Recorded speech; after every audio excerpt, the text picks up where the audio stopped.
창세기 3장입니다. 3장과 4장은 좀 암울한 내용이죠. 1장과 2장은 희망찼습니다. 온 우주를 창조하셨고요. 인간을 창조하셔서 에덴이라는 참 아름다운 동산에 두셨고요. 에덴이란 말은 어떤 동산만이 아니라 커다란 지역이거든요. 커다란 지역에 동쪽에 동산을 두었지만 그 자체가 너무나 아름다웠고요. 세상의 중심이었죠. 그런데 3장에서는 그 희망이 절망으로 바뀌는 상황이 됩니다. 3장에서는 죄가 침입을 하죠. 죄가 시작됩니다. 성경에서 죄가 시작되는 장면. 죄가 한번 시작되면 어떤 잠깐 멈췄다가 좀 죄와 싸우기도 하고 좀 이러는 가운데 진행이 되면 참 좋겠는데 3장과 4장 이어지는 내용을 보게 되면요. 죄가 시작하자마자 엄청나게 빠르게 파급되어 버리는 걸 보게 됩니다. 3장에서 인간이 죄를 짓고 쫓겨났어요. 에덴에서. 그러니까 4장에서 곧바로 살인자가 나타납니다. 4장에서는 두 번의 살인이 나옵니다. 앞부분에서 카인의 살인이 나오고 뒤에 가면 라멕이라는 카인의 후손 중에 또 살인자가 또 나옵니다. 한 장에서 두 번씩이나 살인에 대한 언급이 나오고 살인만 나오나요? 투쟁과 싸움과 고통과 질투 이런 것들이 나옵니다. 죄가 한번 시작되면 걷잡을 수 없습니다. 마치 불과 같아서요. 성냥불로 켜게 되면 조그마한 불꽃이지만 이것이 무언가에 딱 붙게 되면 갑자기 확 불어나지 않습니까? 성냥불이 자그맣다고 해가지고 불이 조금씩 늘어나는 게 아니죠. 불은 갑자기 확 퍼집니다. 바로 죄가 그렇습니다. 걷잡을 수 없게 퍼집니다. 주님께서 창세기 3, 4장에서 그런 모습을 우리에게 보여주시는 것이에요.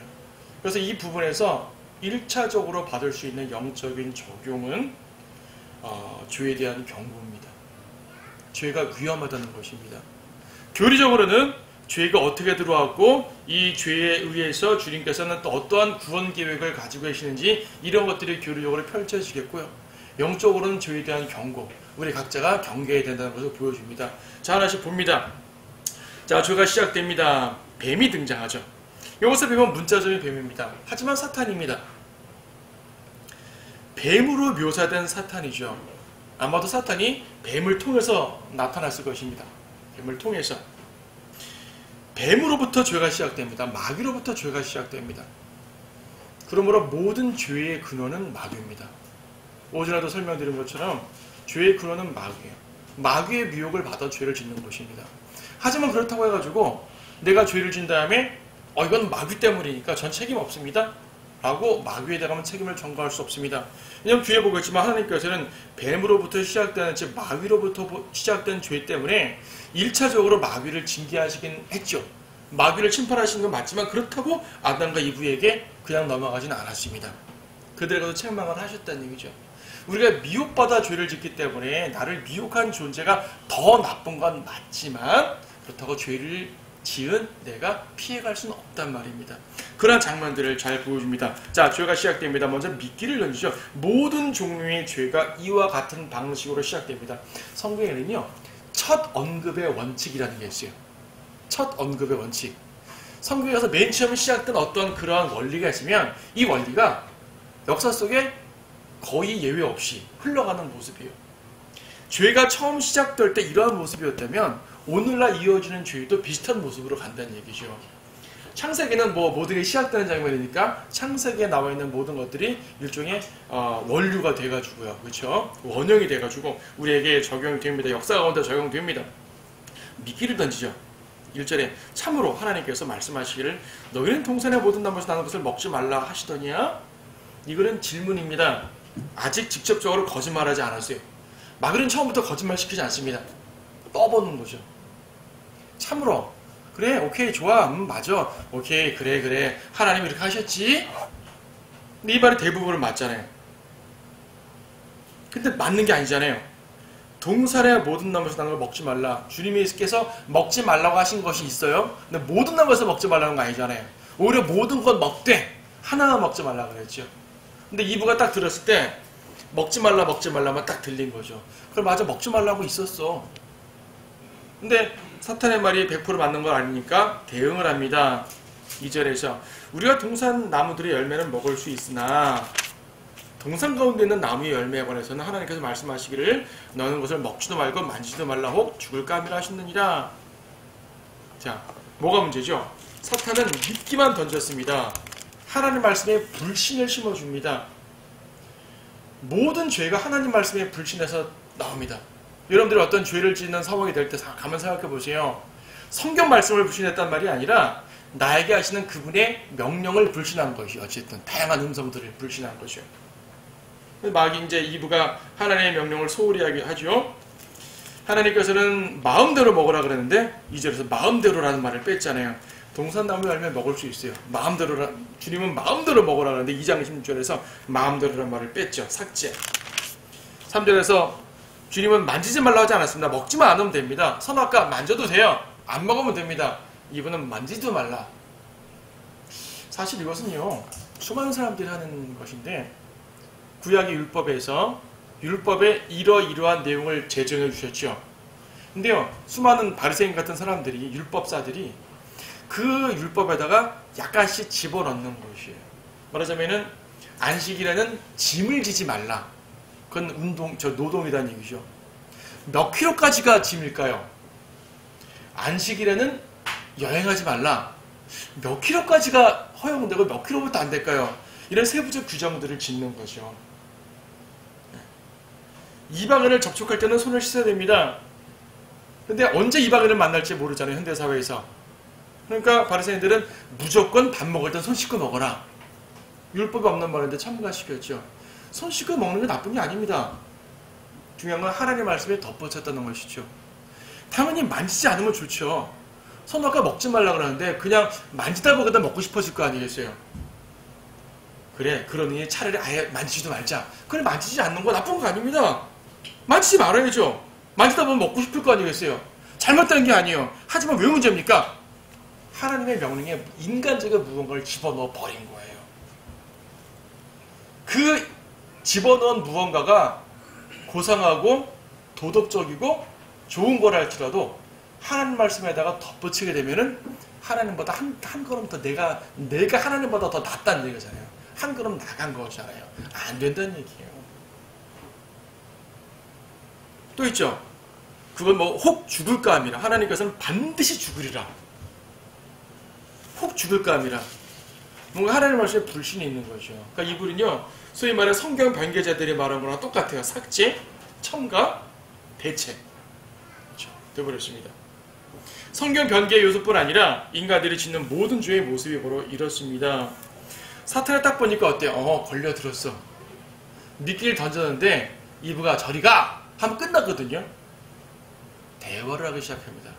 여러분, 마귀의 음성에는요, 여러분, 마귀가 직접 말하는 게 아니라 어떤 사람을 통해 말하겠지만, 그렇죠?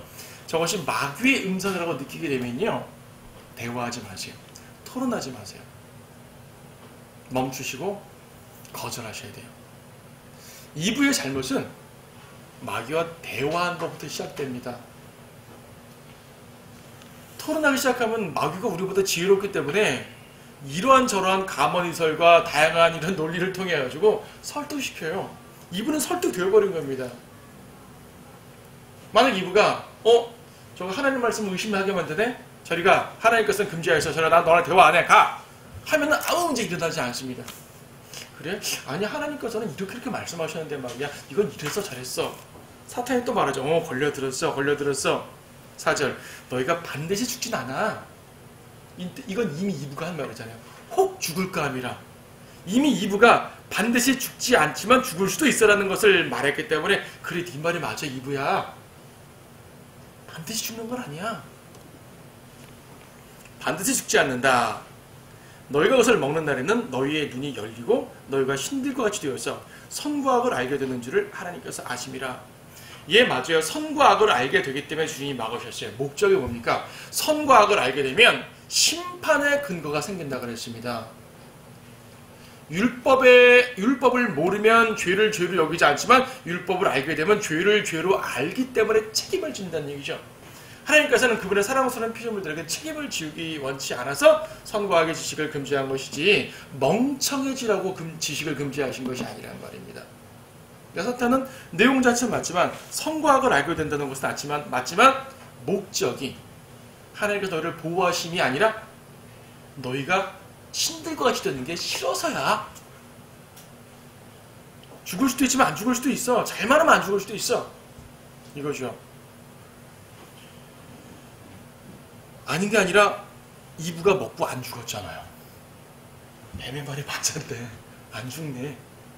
아담은 930살까지 살았습니다. 거의 1000살까지 살았잖아요. 거의 1000살. 안 죽었잖아요. 사탄 말 맞는 거 아니에요?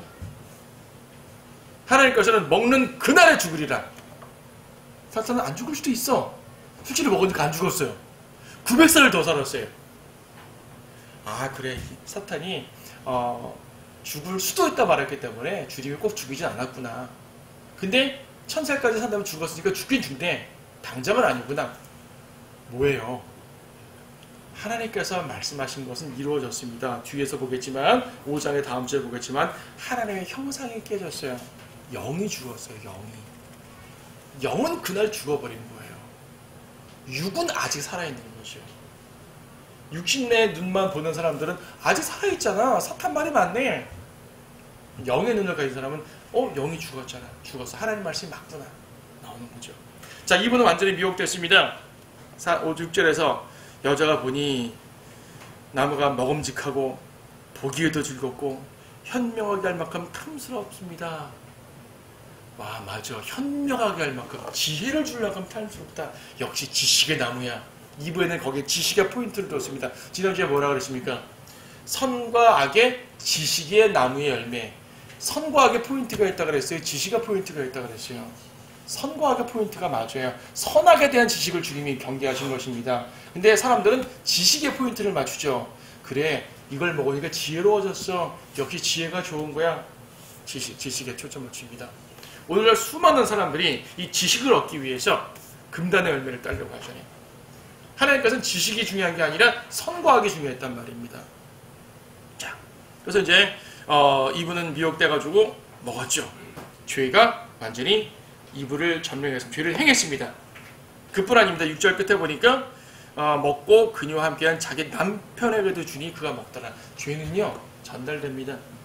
만약 아담이 당신 이걸 먹었구려. 왜 하나님께서 금지한 걸 먹었습니까? 책망했다면 말입니다. 이브가 그러지 말고 같이 먹어요 줬을 때 난 안 먹소! 거절했다는 말입니다. 물론 역사에 가정은 없지만 만약 그랬다면 어떻게 됐을까요? 그러면 이브는 사라지고 아담은 죄가 없으니까 새로운 이브를 만들 수도 있었겠죠? 예, 뭐 가정할 필요 없지만 그럴 수도 있을 것입니다. 죄는 남자를 통해 전달됩니다. 씨를 통해 전달됩니다. 이브는 씨가 없기 때문에 자기 자신으로 죄가 끝날 수도 있어요. 아담이 안 먹었으면 죄는 인류에게 들어오지 않는 것입니다. 아담이 먹었기 때문에 죄가 인류 가운데 들어온 것이에요. 죄의 기원은 여자를 통해서 왔지만 죄가 퍼지게 된 직접적인 것은 남자를 통해서입니다. 단지 남아서돈 사상 때문에 말하는 게 아닙니다. 여자를 무시해서 하는 말이 아닙니다. 죄의 전파는 남자에게 책임이 있습니다. 앞에 모든 건 과정이고 실제적인 부분은 그가 먹더라예요. 아담이 먹었습니다. 여기에서 문제가 시작됩니다. 여기에서 인류의 죄가 완전히 판가름이 나버리는 거죠. 이후로 아담은 자녀를 생산할 때 죄를 유전시키게 되기 때문입니다. 죄는 남자를 통해서 전달된다는 것을, 왜냐하면 뒤에 씨란 말이 있는데 그것 때문에 더욱더 그렇습니다. 어쨌든 아담은 선택했어요. 아담은 하나님의 손을 뿌리치고 이브의 손을 잡았습니다. 하나님의 명령을 거절하고 이브의 부탁을 들었습니다. 오늘날 수많은 사람들이 하나님의 말씀을 거절하고 아내의 말을 듣는 사람들이 많이 있죠. 거꾸로 하나님 말씀 듣는다고 아내를 내팽개치는 극단적 사람도 있지만은 많은 사람들은 보통 그렇게 됩니다. 죄를 행해가는 인간의 모습들입니다. 부부가 하나가 되어서 말씀을 순종한다면 얼마나 좋겠습니까? 그렇지 않은 가정들이 꽤 많죠. 근데요, 결론은 그리스도와 같아요. 아담과 이브의 모습이 예표적으로 그리스도와 교회의 모습이라고 그랬습니다. 아담이 자기의 몸을 통해 신부를 낳은 것처럼 예수님도 그분의 몸인 교회, 신부를 낳았습니다. 같죠? 근데요, 아담도 이브 때문에 죽었습니다. 예수님도 교회 때문에 죽었습니다. 결론이 같아요. 과정은 달라요. 아담은 하나님의 명령을 거절하고 아내의 음성에 귀를 기울여 즉 죄에 동참한 것이고, 예수님은 그 죄인을 구원하기 위해서 죽으신 것이에요. 아버지로부터 거절된 것 똑같습니다. 아담은 죄로 인해 아버지로부터 거절됐고 그리스도께서는 하나님의 고귀한 목적을 위해 하나님께로부터 저주를 받으셨죠.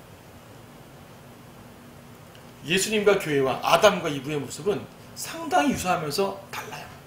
어떻게 말하면 아담의 저질로 놓은 것을 주님이 해결하기 위해서 방법은 같잖아요. 아담도 이브 때문에 죽었고 예수님도 교회 때문에 죽으셨고 아담은 그것 때문에 인류 가운데 죄를 집어넣고 예수님은 그것으로 인해서 인류를 죄에서 구원하셨고 다르죠. 그래서 예수님을 마지막 아담이라고 하는 것입니다. 첫째 아담, 마지막 아담. 같은 아담은 아담인데 아담이 망쳐놓은 것을 해결해 놓으시는 것이죠. 예수 그리스도십니다. 7절 보니까 그러자 그들의 눈이 둘 다 열려 그들은 자기들의 벌거벗은 줄 알고 무화과 나무 잎을 엮어 자기들의 치마를 만들더라. 죄의 결과는 일단 수치심입니다. 요즘에 양심에 화인 맞은 사람들은 죄를 지고 수치심이 없는 사람도 많지만 그들이 처음부터 그러진 않았을 것이에요. 죄를 워낙 많이 짓다 보니까 수치심이 없어진 것이지 양심 화인 맞은 거지 처음부터 그러진 않았을 겁니다. 죄는 1차적으로 수치심을 가져옵니다. 자, 죄는 수치를 가져옵니다. 그리고 하나님의 면전에서 피하죠. 여기 지금 그랬잖아요. 8절에 보니까 아담과 그의 아내가 주 하나님의 면전에서 피했습니다. 심지어 하나님께서 아담 어디 있느냐 부르셨지만은 숨었습니다.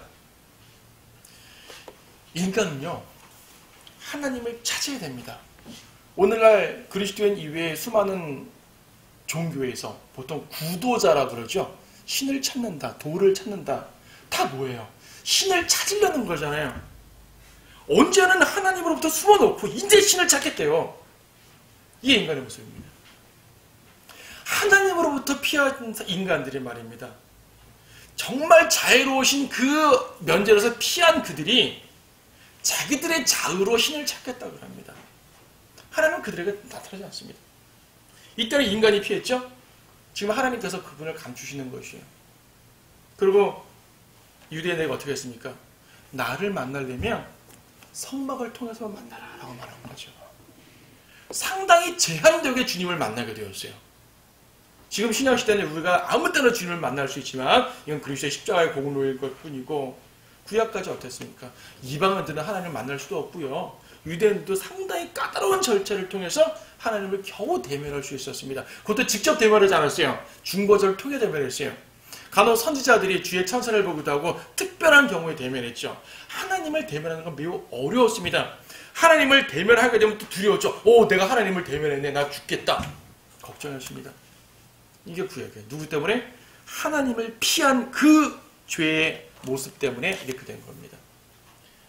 범죄하지 않고 수치를 받지 않았으면 하나님과 교제했겠죠.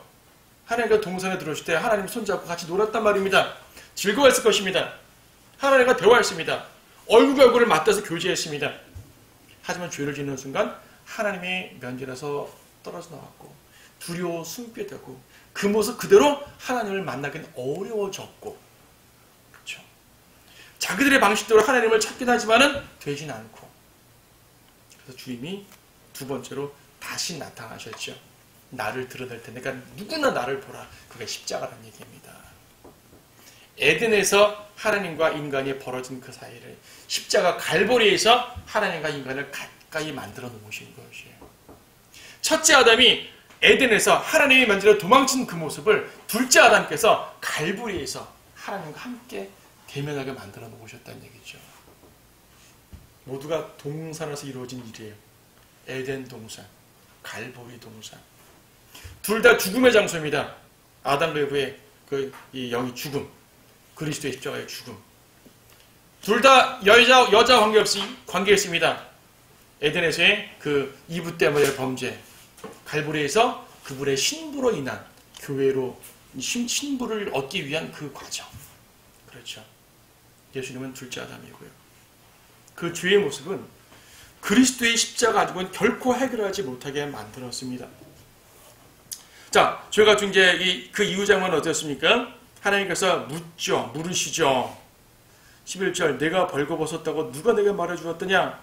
내가 내게 먹지 말라고 명령했던 그 나무의 과실을 내가 먹었느냐? 신이 그 남자가 말하기를 먹었습니다 하면 되죠. 결론적으로는 먹었습니다예요. 12절 보세요. 내가 먹었나이다. 내가 먹었나이다 맨 끝에 나오죠. 내가 먹긴 먹었는데요. 왜 먹었냐 하면요. 여자가 줘서 먹었어요. 근데요. 하나님께서 주신 여자였거든요. 무슨 말이에요? 너 먹었느냐? 예, 먹었습니다. 예, 아니오로 대답하시오. 먹었느냐? 예, 아니오. 대답하면 되잖아요. 토를 답니다. 그 토가 뭐죠? 하나님이 나한테 준 그 여자 때문에 죄졌습니다.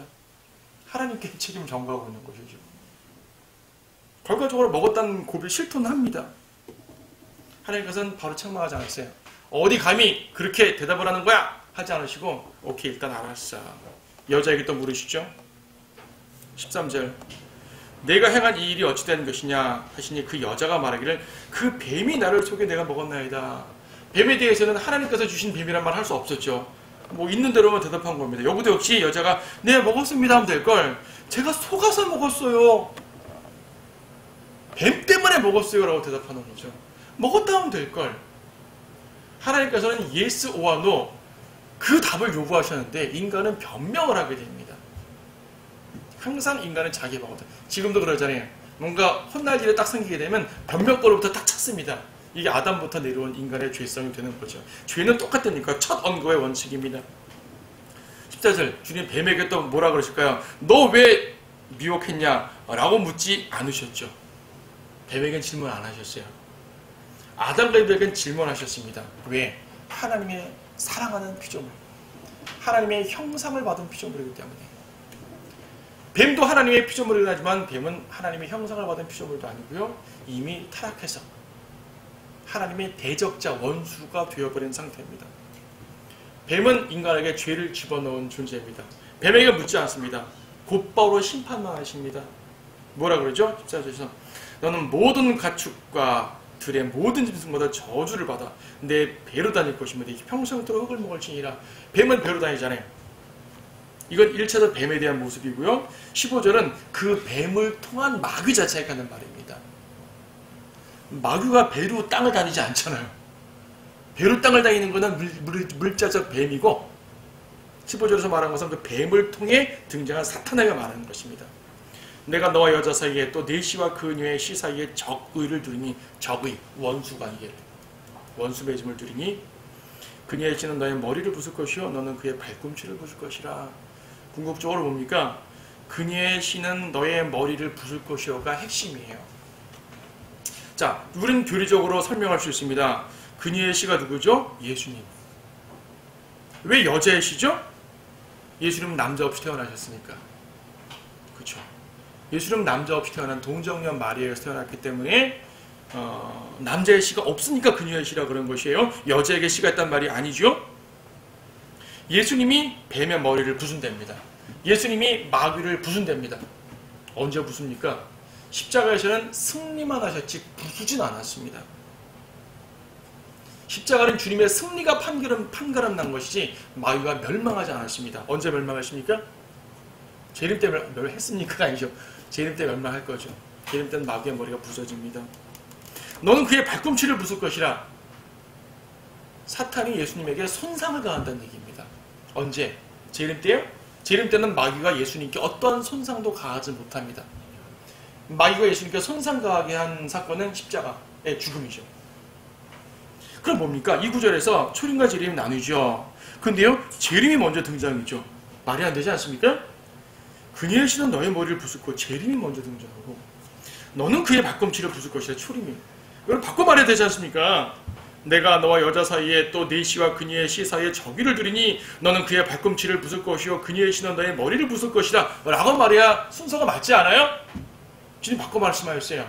왜 그렇죠? 주님 실수하셨을까요? 아니요. 핵심이 머리를 부수는 게 핵심이기 때문이에요. 사탄을 멸망시키는 것이 핵심입니다. 그래서 문맥은 그거예요. 내가 너와 그 여자의 씨와 너 사이에 적의를 두리니 그녀의 씨가 너의 머리를 부숴버릴 것이다. 이게 핵심이에요. 이게 판결입니다. 선언문입니다. 그런데 너도 그녀의 씨를 손상시키게 할 거야 라고 말하는 거죠. 십자가를 통해 마귀를 멸망시키고 십자가를 통해 마귀를 이기시는 건 맞지만, 주님께서 여기서 말하는 궁극적인 것은 마귀가 죄의 원흉이기 때문에 그것을 멸해버리는 것이 문맥입니다. 그게 약속이죠. 뱀에겐 저주지만 인간에겐 약속이에요. 뱀의 씨가 예수님의 발꿈치를 문다는 게 약속일 리는 없잖아요. 인간에게 주는 소망의 약속이 예수님이 죽는다, 이 약속 아니죠. 예수님이 승리한다가 약속이죠. 그렇죠? 그래서 승리를 우선으로 내세운 것입니다. 그래서 재림에 대한 문맥이 앞에 나온 거지, 왜 순서가 시대적으로 바뀌어지, 이것이 핵심이 아니란 말입니다. 여자에게는 내가 너의 고통과 너의 임신을 크게 늘리리니 내가 고통 가운데서 자식을 낳을 것이요 너의 바람은 내 남편에게 있을 것이니 남편이 너를 주관할 것이라. 타락하지 않고 자녀를 낳았으면 여자는 고통 없는 임신, 고통 없는 출산을 했을 것입니다. 고통 없는 출산을 할 테니까 더 많이 낳았겠죠. 선한 피조물로 온 지구가 가득 채워지겠죠. 하지만 고통을 받게 됩니다. 임신의 출산의 고통보다 더 큰 고통은 남편이 너를 주관할 것이라. 남편이 너를 주관할 것이라. 여자는 남편의 주관을 받게 된 존재가 되어버린 거죠. 안 그래도 됐는데. 그래서 되어버린 것이. 아담에게는 어땠습니까? 내가 내 아내의 음성에 경청한 까닭에 내가 내게 명하여 말하기를 너는 그것을 먹지 말라고 한 그 나무 열매를 먹었으니 너로 인하여 땅은 저주를 받고 너는 너의 전생에 동안 고통 중에서 그 소산을 먹으리라. 땅은 내게 가시나무 엉겅퀴를 낼 것이요 너는 들의 채소를 먹을 것이며. 아담이 가는 곳에 땅은 항상 풍성한 열매를 맺어야 합니다. 아담이 수고하지 않아도 가는 곳마다 열매가 열려야 정상이에요. 근데 이제는 땅이 저주를 받아서 갈고 닦지 않으면 열매를 내지 않습니다. 갈고 닦아서 채소를 먹어야 되는 것이에요. 저주의 산물입니다. 그리고 얼굴에 땀 흘려야 빵을 먹습니다. 인류에게 주시는 저주죠. 인류 자체가 받는 말이에요. 이는 내가 땅에서 취해졌습니다. 너는 흙이니 너는 흙으로 들어갈 것이라. 남자만 흙으로 들어가지 않지 여자도 흙으로 들어가죠. 여자도 아담이거든요. 큰 틀에서는. 여자도 사람이죠. 갈비뼈에서 나지만 갈비뼈 없이 흙으로 지음받았으니까. 노동하고 수고합니다. 노동하고 수고하지 않고는 빵을 먹을 수가 없습니다.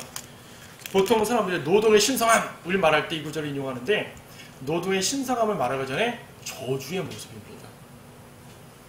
죄를 짓지 않았으면요 노동의 신성함 같은 거 없어도 편하게 살 수 있습니다. 하지만 어쨌든 그렇게 되어버렸습니다. 자, 21절 보니까 또 주 하나님께서는 아담과 그 아내에게 가죽으로 옷을 만들어 입히셨습니다. 사탄을 멸망시킨다라는 것도 약속이지만 하나님의 직접적인 역사는 뭐냐면 가죽옷입니다. 예표죠. 어떤 동물인지는 모르겠어요. 동물은 안 나옵니다. 하지만 가죽이 됩니다. 동물을 죽이지 않고 가죽이 나오겠습니까? 동물을 죽이지 않고 털은 낼 수 있습니다만 가죽은 못 내죠. 가죽. 동물이 죽었습니다. 최초의 피가 언급은 되지 않았지만 흘려졌습니다. 에덴에서. 누구의 피? 양의 피, 동물의 피. 누구를 상징하는 것? 예수님을 상징하는 것. 그래서 하나님께서는 마귀를 멸망시킨다는 언급하셨지만 그 멸망은 자신의 죽음을 통해서라는 사실을 암시하고 있죠. 이 모습을 그대로 보여주는 것이 바로 사장입니다. 사장은 에덴에서 쫓겨나온 아담과 이브가 드디어 자녀를 낳죠. 카인과 아벨을 낳습니다. 카인은 보는 것 2절에 있는 것처럼 아벨은 양치는 자였고 카인은 땅을 경작하는 자였습니다. 카인은 농부고요. 아벨은 목축어 버렸습니다. 양을 키웠습니다. 제물을 드렸습니다. 3절에서 시간이 흐른 후에 카인은 땅에서 나는 열매를 가져다 주께 제물을 드렸고 아벨도 자기 양떼 가운데 첫배 새끼들을 그 살찐 것을 가져왔더니 주께서 아벨과 그의 제물을 받으셨다 그럽니다. 자, 차이가 뭡니까? 카인은 땅의 소산으로 제물을 드렸어요.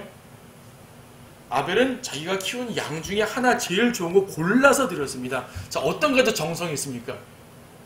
정성으로 말하면 카인의 제물이 더 받죠. 하나님께서는 카인의 제물 안 받고 아벨의 제물을 받으셨어요. 하나님은 카인을 무시하시는 겁니까? 인간의 정성을 무시합니까? 그럼 우리는 정성 같은 건 필요도 없단 말입니까? 아니요. 정성이 나쁘다는 게 아니라 재물은요. 예물은 괜찮습니다. 예물과 재물은 달라요. 예물이라면 소산을 드려도 돼요. 근데 재물이거든요. 재물은 죄의 용서와 연관되는 것입니다. 죄의 용서와 연관된 재물을 자기의 수고로 드린다는 것은 행위구원이죠. 아벨은 정확히 알았습니다. 아담한테 비슷한 말을 들었는지 모르겠어요. 하지만 앞에서 가죽 옷을 입혔다는 걸 볼 때 그것이 이제 들었을 수도 있겠죠. 양을 잡아서 피를 흘렸고 제물을 드렸습니다. 하나님과 받았습니다. 어떻게 받았을까요? 언급되어 있지 않지만 성경에서 제물을 받았다는 말은 불을 피웠다는 얘기예요. 엘리야께 불이 내려와서 제물을 받은 것과 똑같은 일이 일어난 것이에요.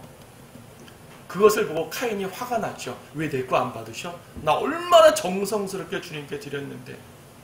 사람들은 주님께 항변합니다. 제가 주님께 얼마나 기도했는데요. 제가 주님께 얼마나 열심을 내는데요. 얼마나 11조를 많이 했고요. 얼마나 주일 성수했고요. 얼마나 새벽기도를 했고 제 정성을 모르십니까? 근데 왜 저를 이렇게 만드셨어요?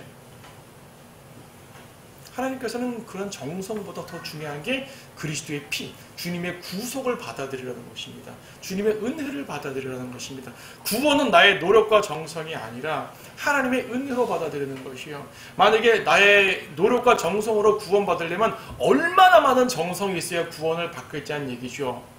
구원받을 만큼 훌륭한 정성을 쏟은 사람은 인류 역사상 한 명도 없습니다. 하나님의 기준이 너무나 높기 때문이죠. 근데 하나님의 은총만 받으면 딴 거 다 필요 없어요. 주님, 저는 제가 드릴 것이 없습니다. 저 능력도 없고요. 저는 주님께 정성을 드릴 만큼 선하지도 못하고요. 전 죄인입니다. 그래서 저를 용서하시는 주님의 은혜가 필요합니다. 이거 한마디면 돼요. 여러분들 그렇게 구원받으셨습니다. 주님께서 주시는 은혜를 받아들임으로 구원받은 것이지 내가 주님께 무엇을 드림으로 구원받은 게 아니에요. 받음으로 구원받은 것이에요. 구원을 받은 거예요. 그래서 결과적으로 카인은 범죄하죠. 잘못된 제물을 드렸고요. 질투와 분노를 냈고요. 카인이 아벨을 죽였습니다. 이때부터 하나님께서는 저주를 내리시기 시작합니다.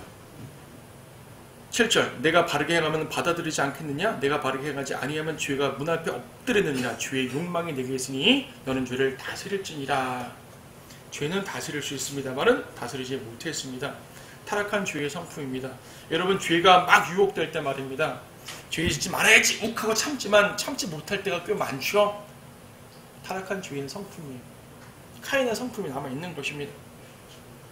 결과적으로 8절에 카인은 동생 아벨을 죽였고요.